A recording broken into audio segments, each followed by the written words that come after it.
Después de 3 días de bombardeos cruzados, ataques con misiles y duelos de artillería a lo largo de la línea de control, India y Pakistán acordaron un alto al fuego el 10 de mayo. Por ahora la lucha ha cesado, pero la paz, si es que se puede llamar así, prende de un hilo. Hoy aquí en War Diplomacy vamos a analizar esta nueva fase del conflicto entre India y Pakistán, sus raíces, sus ramificaciones globales y lo que esta crisis dice sobre los equilibrios de poder en un mundo cada vez más multipolar.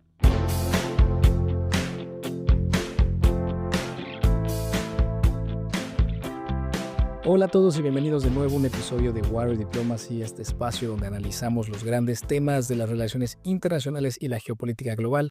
Soy Fabio Almada, estoy aquí llamándoles una vez más desde Bruselas y traemos un episodio clave para entender este tema que nos ha tenido a todo mundo mordiéndonos las uñas, que es la reciente escalada militar entre India y Pakistán. Es un conflicto que en apenas unos días nos llevó al borde de una confrontación abierta entre dos potencias nucleares. Y para analizar lo que está ocurriendo, las lecciones aprendidas de esta limitada escalada y hacia dónde puede evolucionar, nos acompaña José Antonio Moya Martínez, un analista de inteligencia, experto en asuntos internacionales, tecnología y doctorando en relaciones internacionales por la Universidad Complutense de Madrid. José Antonio, ¿cómo estás hoy? Y bienvenido al podcast. Buenas tardes, Fabio. En primer lugar, muchísimas gracias a ti y a vuestra iniciativa, sobre todo por invitarme. Y no puedo tampoco dejar de aprovechar para agradecer a Juan Carlos Pastor por habernos puesto en contacto. Espero que, de esta pequeña charla que vamos a tener, podamos visualizar con algo más de luz un conflicto que nos parece tan lejano y casi místico, ¿no?,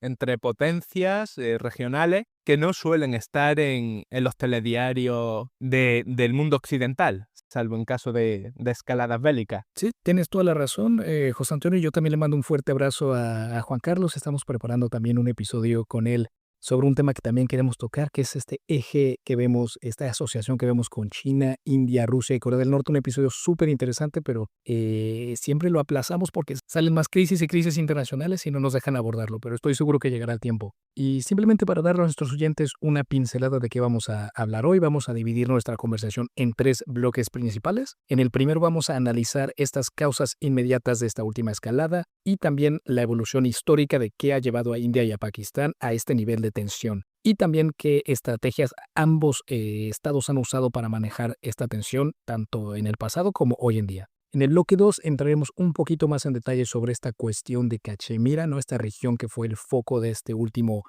combate, y la sombra nuclear, ¿no? Recordar que ambas potencias tienen armas nucleares, entonces tocar ese tema un poco también. Y en el bloque 3 vamos a sacar un poco la lupa y hablar de esta geopolítica después de esta crisis, ¿no?, estas lecciones para un mundo multipolar y qué papel jugaron actores internacionales y mediadores, ¿no? También pues qué podemos aprender sobre la estabilidad del mundo con este estilo de crisis.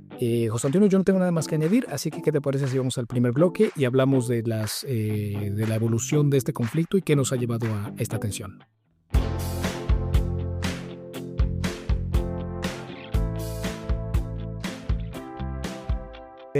Cachemira, Jammu y Cachemira, que es realmente el conflicto, es un conflicto territorial, de base territorial, pero es la fuente principal de las tensiones entre India y Pakistán. Es curioso esta obsesión que tiene Pakistán, en este caso, hacia Cachemira, cuando realmente existen otras zonas, otros conflictos fronterizos que también son interesantes en el caso de India. Por ejemplo, con China está el conflicto con Asa King o con la línea McMahon de Sikkim, el antiguo reino tibetano, donde recientemente también en el año 2020 hubo conflictos en el valle del Galdwan y Ladakh, pero con la propia Pakistán también existe un conflicto fronterizo menor, que es el de Sir Creek, que es algo de lo que no se habla, y es una lucha que mantienen por el delta del río Indo. Una lucha que es curioso porque los argumentos que mantienen cada estado, unos son de 1914, en el caso de Pakistán, y en el caso de India de 1908. O sea que, como podemos ver, estas rivalidades tienen una tendencia histórica considerable. En el caso concreto de Jammu y Cachemira, tenemos que hacer mención a la partición del 47, la división del Raj británico y cómo lo realiza el Reino Unido supone un claro ejemplo de lucha de identidades no nacionales en un sentido occidental, pero sí políticas, de identidades políticas, incluso religiosas y étnicas. En el 47, por ejemplo, podemos hablar de los 14 millones de desplazados de desplazamientos que se producen, o entre los 200.000 y el millón de personas que mueren por culpa de violencia étnica, que no somos conscientes hasta qué punto es un desastre la partición de estos dos estados. El caso de Cachemira es muy curioso porque cuando se produce la partición hay 656 principados del Raj que tienen la necesidad de elegir país, de ver hacia a qué nuevo estado pertenecen. Cachemira es particular porque existe una mayoría de población pakistaní que profesa el Islam, pero su dirigente es hindú. ¿Qué ocurre? Que en el 48 Pakistán, a través de sus tropas, digamos, paramilitares, va a intervenir. Y un estado que buscaba ser autónomo entre ambos países, de repente se ve pidiendo auxilio a India. Y ahí es donde comienza todo el problema de Cachemira. ¿Por qué? Porque enfrentamos una India y una Pakistán que se ven a sí mismas como la amenaza clave la una de la otra, y no solo en materia de seguridad, sino en soberanía. El territorio, como todos sabemos, es parte fundamental de los estados. Y si alguien le extirpa esa parte territorial, va a sentirse agraviado. Ahí es donde surge Cachemira. Y ahí es donde la identidad pakistaní se consagra mediante la teoría de los dos estados como fuertemente anti-hindú. ¿Qué pasa? Que este conflicto evolucionará de manera, digamos, preocupante hasta el punto en el que va a ser la causa de los principales conflictos. Claro. Claro, yo creo que queda bien explicado cómo Cachemira es esta región reclamada en su totalidad por ambos países, ¿no? Y como bien lo dices tú, administrada parcialmente por cada uno de ellos, ¿no? Y se me hace muy interesante porque hay algo llamado la línea de control, que es esta frontera no oficial entre las partes de Cachemira que están administradas tanto por India y por Pakistán. Y es interesante porque Pakistán se le ha acusado en repetidas ocasiones de permitir o incluso respaldar a grupos militares desde su territorio, ¿no? Que también tiene que ver con cómo empezó esta última escalada.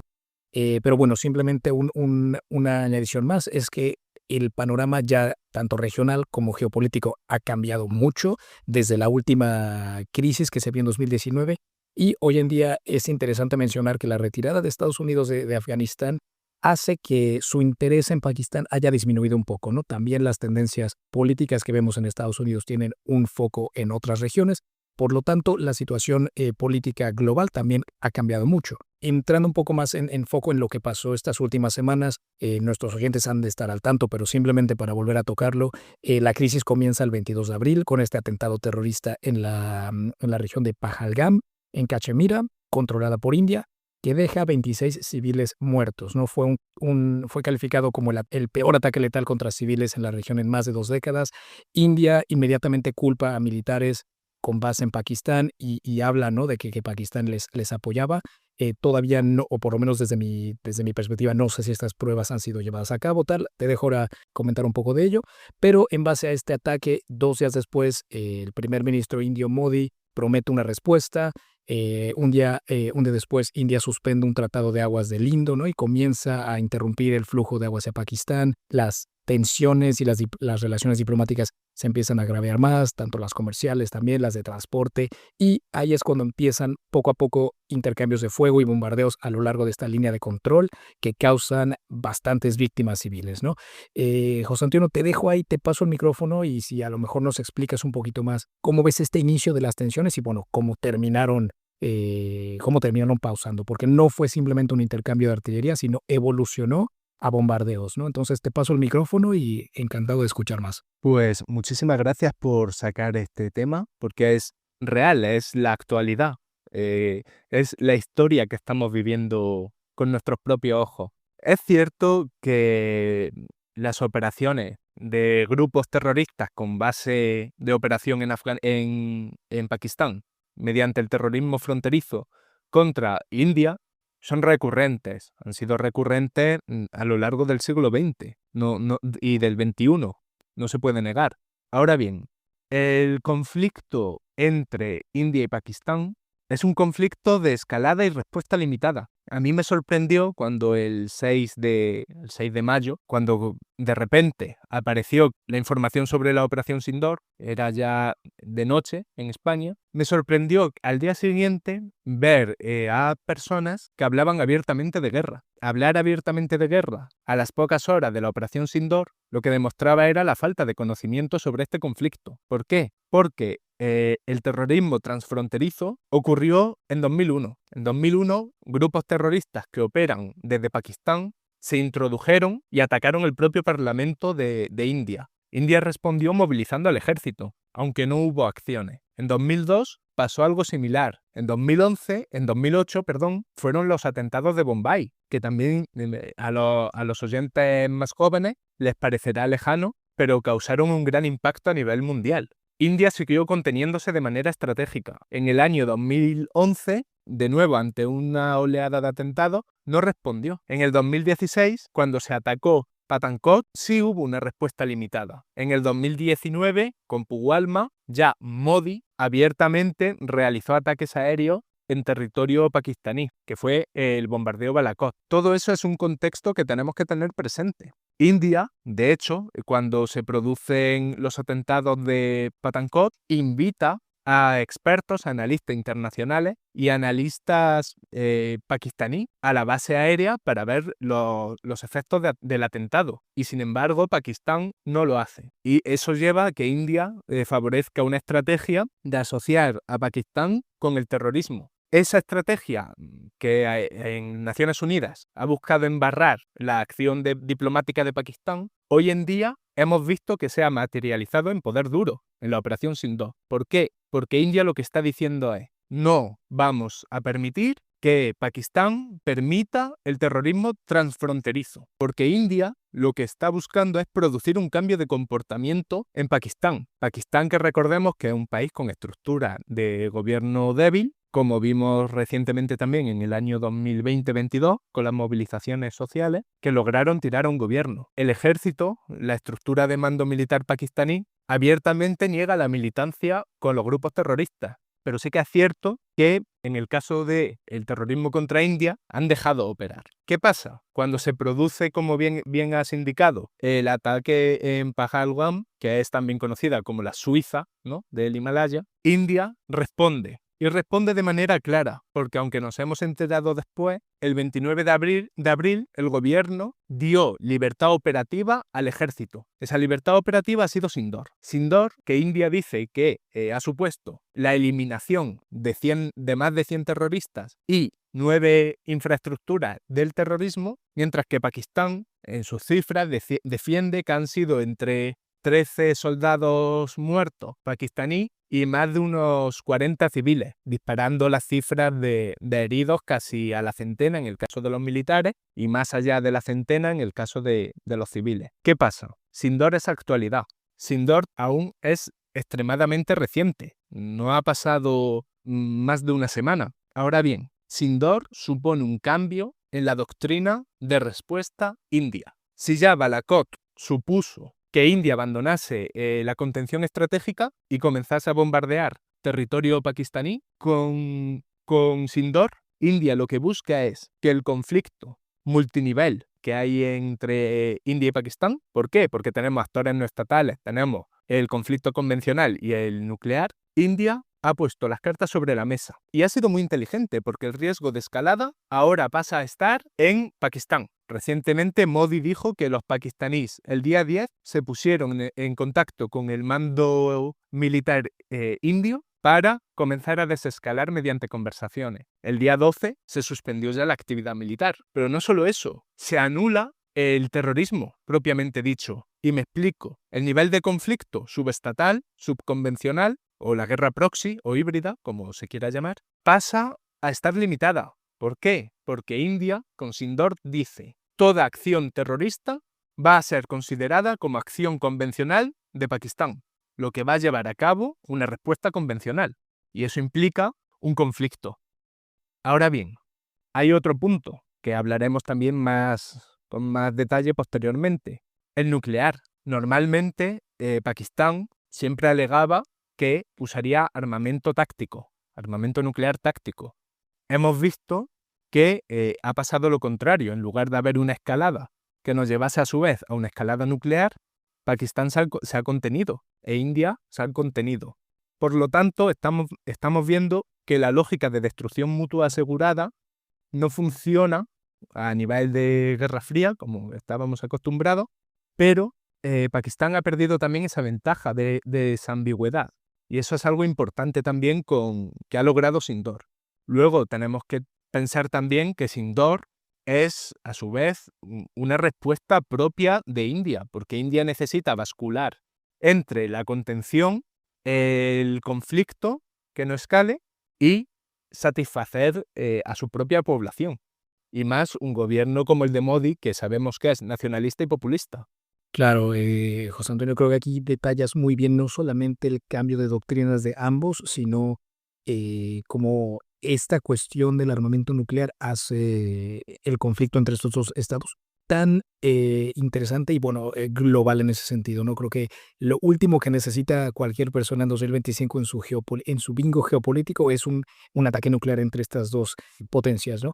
Y simplemente recalcar que estamos grabando este episodio a día 14 de mayo y por lo que bien estás diciendo tú, el desarrollo de esto son con las noticias que tenemos a día de hoy. Puede que cuando el episodio salga lunes, martes de la semana que viene, estamos viendo un panorama muy distinto. Pero es cierto que se habló en este cese al fuego, parece que las tensiones están controlándose un poco, pero algo que es más interesante es que las raíces de este conflicto no se van a atender, especialmente porque ambas potencias están con la narrativa de que ambos han ganado. Brevemente quiero detallar una cosa antes de saltar al siguiente tema. Y es que, aunque no lo parezca también, porque es un conflicto ya congelado casi, India y Pakistán han mantenido diálogos tanto en el 97 como en el 2003 o incluso en el 2016, donde han intentado, si no solventar el conflicto, sí establecer ciertas medidas de confianza, como mencionabas previamente también con las aguas del Indo. Ahora bien, quiero recalcar que siempre que se han producido estos procesos de diálogo, siempre han finalizado a raíz de un atentado terrorista por parte de grupos pakistaní, grupos con base en Pakistán, sobre suelo indio.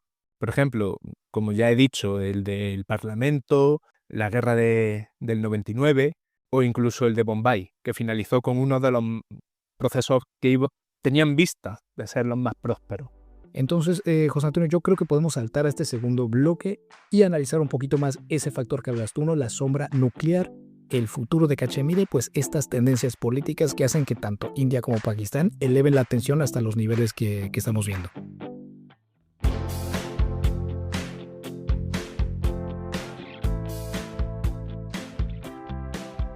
Pues, José Antonio, entrando en este segundo bloque, es claro que aunque los misiles han dejado de caer, la amenaza sigue latente, ¿no? La sombra nuclear pasea todavía sobre cada decisión y como lo estamos comentando, la raíz del conflicto que viene siendo Cachemira sigue tan viva como siempre.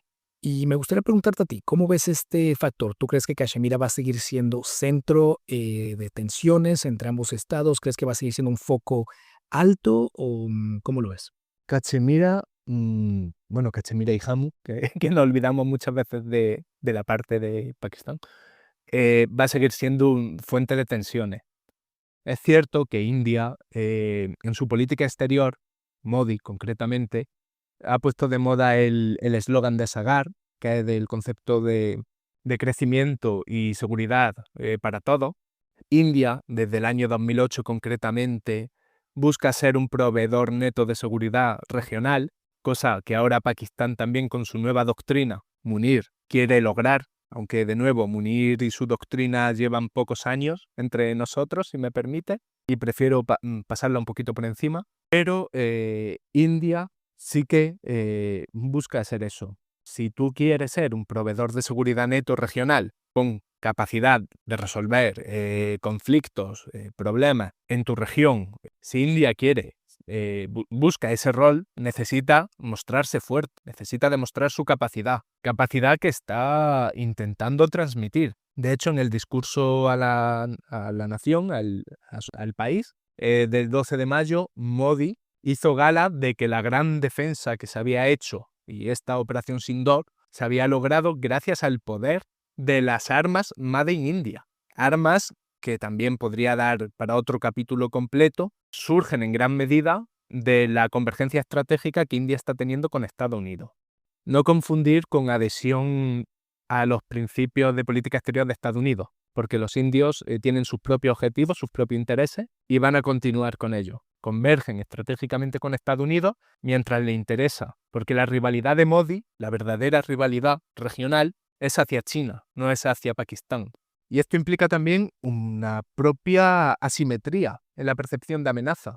Es curioso porque India ve ya a Pakistán como digamos, el menor de sus rivales frente a China. Y sin embargo, aún así, se percibe inferior a China. ¿Qué quiero decir con todo esto? China, obviamente, no va a entrar en guerra por Cachemira. No entra por Aksai Chin, que es, digamos, la región en la que ellos tienen problemas con India, no va a entrar por Pakistán. Ahora bien, estamos viendo que uno de los principales ganadores, quizás indirectos, de todo esto es China, que está demostrando que sus armas funcionan bien. ¿Puede que Cachemira desemboque en un conflicto nuclear? No, no va a desembocar. ¿Por qué? Porque Pakistán, aunque tiene una doctrina de disuasión a través de armas nucleares tácticas, hemos visto que no se atreve a usarla. ¿Por qué? Porque no le interesa. ¿Y por qué? Porque asimétricamente percibe que puede hacer daño en un primer golpe a India, pero en un segundo golpe no tiene oportunidad. India puede arrasarlo, aunque según el SIPRI tienen una equivalencia de armamento nuclear bastante parecida, unas 170-180 cabezas. Ahora bien, no es lo mismo el tamaño de Pakistán que el de India. Y retomando de manera breve, porque como podéis ver me enrollo mucho, Cachemira va a ser el foco de tensiones siempre, porque son posturas antagónicas. Pakistán quiere que se celebre un referéndum de autodeterminación en la región para ver a qué estado, digamos, se adhiere Cachemira. India niega la rotura de ese statu quo.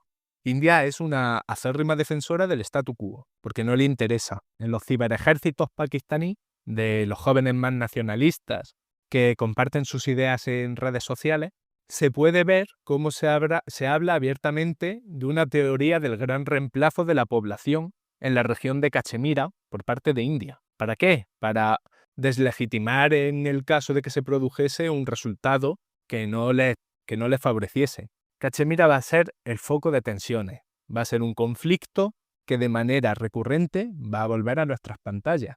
Puede que sea superado por algún otro conflicto regional, eso ya el tiempo nos lo dirá, pero sí que es cierto que va a haber una serie de vuelta al conflicto, porque mientras exista el terrorismo transnacional por parte de grupos en Pakistán, van a atentar en Cachemira y van a atacar a la población hindú. Claro. ¿Pakistán tiene capacidad para responder a este terrorismo? Parece ser, todo indica, a que India busca cambiar el comportamiento y que Pakistán sea quien se encargue de suprimir a estos grupos. Por eso tampoco vamos a ver una guerra abierta convencional entre ambos. A India no le interesa que el ejército pakistaní desaparezca. Ahora bien, Pakistán sí que es cierto que está viviendo un cambio. Y me explico, a nivel de lucha contra el terrorismo, porque Pakistán tiene muchos problemas como Baluchistán. En 2024 hubo problemas por Jaish-ul-Adl con Irán. Irán, de hecho, lanzó misiles a posiciones terroristas en Pakistán. Y más allá, el propio Munir hace poco declaró que Afganistán es hostil a Pakistán. Es hostil hasta el punto de que ha propuesto deportar a 1.700.000 afganos. ¿Por qué? Porque los considera como base del terrorismo. Y eso es algo que tenemos que tener muy en cuenta. Aquí el factor de los grupos terroristas, de los actores no estatales, es fundamental. Y es necesario comprenderlo para comprender también la importancia de Cachemira. Definitivamente. Yo añadiría que también las narrativas enfrentadas y estos reclamos de victoria tanto de India como Pakistán en esta batalla de narrativas donde ambos se declaran los vencedores de estos enfrentamientos también sigue generando tensiones. Ya sabemos que Modi afirma que India solamente pausó su operación y estableció una nueva normalidad, mientras que Pakistán negó, de hecho, haber pedido este alto al fuego, ¿no? Y también se declara ganador. Y otra cosa interesante a mencionar, José Antonio, son las presiones políticas que ambos líderes, que ambos lados tienen. Del lado de India, Modi enfrenta mucha presión interna para actuar con fuerza, especialmente pues tras estos ataques fronterizos, como bien lo dices tú, que a lo mejor Pakistán no tiene la capacidad o se le pueden seguir escapando. Y del lado pakistaní, nada más para recordar a los oyentes que Asim Munir es el líder militar de Pakistán, que las fuerzas armadas en Pakistán tienen mucho poder político. Se describe como también una persona muy ideológicamente motivada, ¿no? Y que también está presionado para demostrar fortaleza y restaurar esta credibilidad del ejército, ¿no?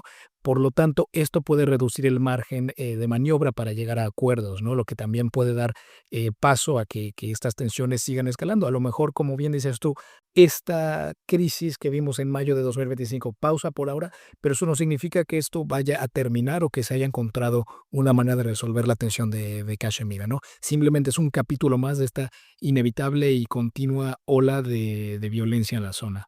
Estoy completamente de acuerdo contigo y como se puede ver en los diálogos que ya mencioné anteriormente, por no repetir, los procesos de diálogo, como hemos visto ahora en mayo, que se ha dado entre los directores de operaciones militares de Pakistán e India, no han logrado resolver el conflicto ni la base del conflicto, pero son un buen instrumento, una herramienta para lograr desescalada.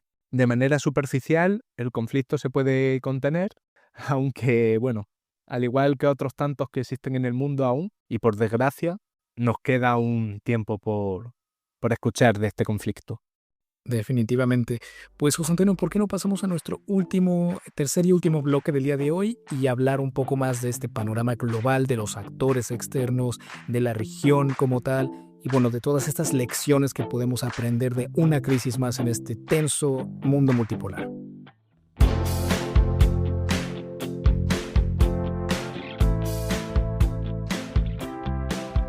Pues como lo hemos estado explicando, esta crisis no fue solamente una bilateral, creo que es un espejo de cómo funciona o cómo no funciona el mundo multipolar hoy en día. Hemos visto cómo Estados Unidos ya no tiene esa postura tan activa como la solía tener. Estamos viendo cómo China calibra sus apoyos y bueno, la Unión Europea observando también desde lejos, ¿no? Entonces se redefine la influencia regional de una manera distinta, ¿no? Y esto nos hace preguntarnos cuestiones como qué nos dice este episodio sobre este nuevo equilibrio global y bueno, qué papel juegan tanto las grandes potencias como las medias potencias. Que por cierto, tenemos un episodio muy bueno hace poco en el podcast donde explicamos qué son las potencias medias y qué juego tienen en el panorama global. Entonces, José Antonio, te quisiera preguntar a ti, ¿cómo ves el rol de los distintos actores en esta crisis como tal? ¿Cómo ves la influencia americana? ¿Cómo ves la influencia china? Y bueno, cualquier otro actor que te gustaría mencionar acá. Vale, en primer lugar, antes de empezar, escuché ese programa y de verdad recomiendo a los oyentes que lo escuchen porque es muy ilustrativo.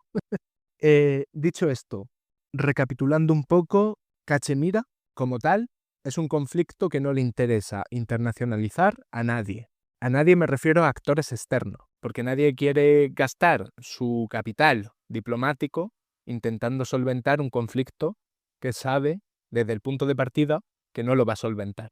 Ahora bien, es curioso porque la propia Pakistán, las dinámicas, digamos, que estamos viviendo, hay autores como Sanauja, que habla de un interregno, otros autores hablan y autoras hablan de policrisis, y yo me aventuraría en todas las dinámicas que dicen, me aventuraría a decir que hay un proceso también político respecto a los órdenes internacionales de regionalización. Es decir, vamos hacia órdenes políticos regionales. Y quiero explicarme brevemente. Asia es Eurasia como tal es un supercontinente, una gran masa de tierra. Asia, concretamente, tiene su propio orden, o se está configurando, mejor dicho, su propio orden y sus propios subórdenes. Dentro de este orden y subórdenes, estamos viendo que como pasa en Oriente Medio, como pasa en Asia, la polaridad, aunque sigue siendo algo muy importante y muy útil para nosotros, y nosotras como investigadores, pierde cierto cariz analítico. Y me voy a explicar. Estamos hablando de que hay conflictos que los provocan actores no estatales. Estamos hablando de que hay países, como por ejemplo se me ocurre Qatar, que está jugando un rol que por tamaño no le correspondería. Entonces, quiero también que abramos un poco nuestra mirada en este sentido, porque Cachemira no le importa a ningún actor, porque es un conflicto entre dos actores que a su vez están en transición a nivel de roles, porque Pakistán busca configurarse como potencia media en la región y como potencia proveedora de seguridad. ¿Qué es lo que pasa? Que esta, digamos, reconfiguración implica que quiera ganar autonomía. En esa autonomía estamos viendo como, por ejemplo, la propia Pakistán está intentando escapar de la dicotomía que tradicionalmente ha mantenido entre China y Estados Unidos. Por su parte, India, vemos que claramente converge con Estados Unidos, especialmente gracias a través de la dinámica de la tecnología, pero, sin embargo, no quiere que Estados Unidos o China se inmiscuyan en sus asuntos. Y me explico, el propio ministro de Asuntos Exteriores ha dejado claro que quiere que India sea una potencia líder. Y una potencia líder, de manera explícita, implicaba que no fuese un actor de equilibrio entre China y entre Estados Unidos. Todo esto, para concretar de manera muy breve a nuestros oyentes, todo esto quiere decir que los actores están tomando una personalidad propia, que huyamos de la Segunda Guerra Fría y conceptos similares, porque no se cumplen las dinámicas y las condiciones que se cumplían en la Guerra Fría. Tenemos actores regionales que cada vez quieren más protagonismo, y es lógico que quieran más protagonismo cuando las dinámicas parecen que están configurándose hacia órdenes regionales. Entonces tenemos a una India que busca su rol. India busca ser la potencia hegemónica, si me permitís, a nivel de Asia Meridional. El sur de Asia, Pakistán, ASEAN, etc. India busca configurarse con ese rol. Pakistán busca configurarse como una potencia media. ¿Puede que choquen los intereses? Aún es pronto para verlo. Lo que está claro es que India tiene una estrategia para rivalizar con China. ¿Por qué? Porque China sí choca ahora mismo en sus intereses. Y ahí está, por ejemplo, que en el año 2017 India buscase entrar en la OCS, en la Organización de Seguridad de Shanghái. ¿Por qué? Porque era una forma, desde la perspectiva india, de debilitar el vínculo entre Pakistán, entre Islamabad y Pekín. Ahora bien, como ha dejado claro la respuesta a la Operación Sindor, no le importa a las grandes potencias este conflicto local, porque es al fin y al cabo lo que es un conflicto local de origen colonial, se podría calificar, pero no hace falta que nos vayamos muy lejos. Irán hablaba de que todos los actores de la región tenían que unirse contra el terrorismo. Estados Unidos, a través de su vicepresidente de Vance, hablaba de que sí, bueno, es cierto que ocasionalmente grupos terroristas que operan en Pakistán, y matizo lo de ocasionalmente, atacaban India, y que bueno, que eso no tenía que llevar a la confrontación entre ambos. La Unión Europea, a través de Callas, la alta representante, llamaba abiertamente a la contención de India. En el caso de la respuesta, la Organización de Naciones Unidas, a través de su secretario general también llamaba a la contención. Arabia Saudí, que es uno de los principales socios también de Pakistán en la región, iba a reunirse con India, pero también de nuevo hacía un llamamiento a la calma. Creo que tenemos ahora mismo, en pleno 2025, un mundo a nivel internacional ya demasiado complicado, donde los actores tienen atención en muchos sitios y a los que nadie le interesa que de nuevo un conflicto congelado tome el rasgo de una escalada. No le interesa ni a los actores implicados, India y Pakistán, y no le interesa a los actores internacionales. Por lo tanto, creo que a largo plazo vamos a ir viendo, esto es una hipótesis, espero llevar razón, vamos a ir viendo una contención, una relajación de la situación, que luego a lo mejor en unos años o cuando algún grupo terrorista vuelva a operar, volverá a escalar. Pero, de nuevo, yo creo que va a primar el patrón. Escalada, respuesta limitada. Estados Unidos hace un tiempo buscaba contener mucho más esta escalada. Hoy en día, por ejemplo, India, a partir de 2001, estableció la estrategia de arranque en frío, que es dar respuestas muy rápidas para que la comunidad internacional no pudiese responder, evitando así sanciones, que es la principal herramienta, por ejemplo, que ha usado Estados Unidos. Pero de nuevo, vuelvo a recoger un poquito de cable y vuelvo a la hipótesis.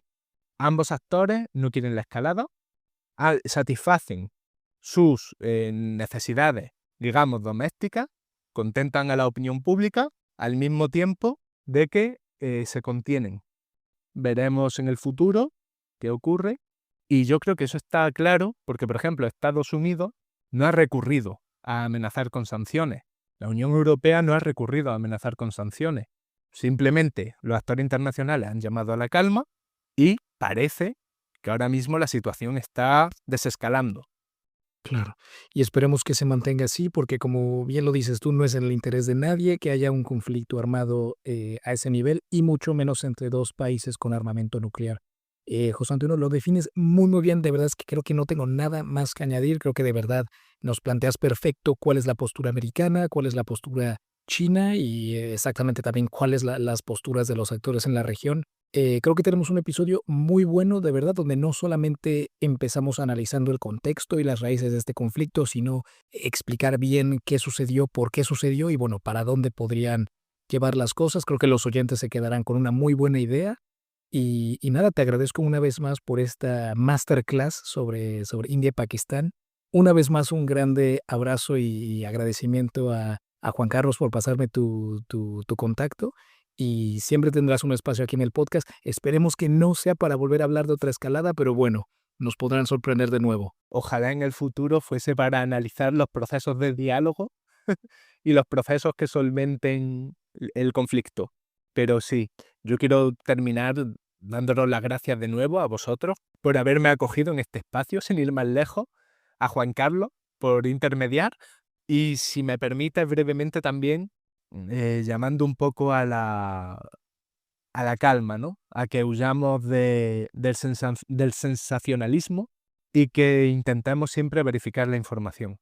Porque aunque bien creo que la situación está desescalando, sí que es cierto que, como bien has indicado, afrontamos una guerra narrativa, pero ya no solo a nivel de India y Pakistán, sino a nivel global.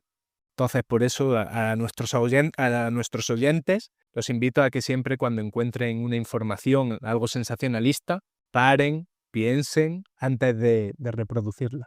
Sin duda, de aquí en Warrior Diplomas intentamos también tomarnos nuestro tiempo antes de analizar las cosas y tener todos los facts on the ground, ¿no? Como se dice en inglés, antes de analizar algo. Pero una vez más, José Antonio, muchísimas gracias por tu tiempo, y a los oyentes les dejaremos, como siempre, aquí en las descripciones del podcast, uno que otro enlace a otros episodios relevantes. Tenemos un par que hemos mencionado. También dejaremos tu perfil de LinkedIn para que alguien, si tiene interés, te contacte directamente. Y aquí nos tendrán en otra semana para seguir analizando lo que pasa en el mundo. Un abrazo a todos. Un abrazo.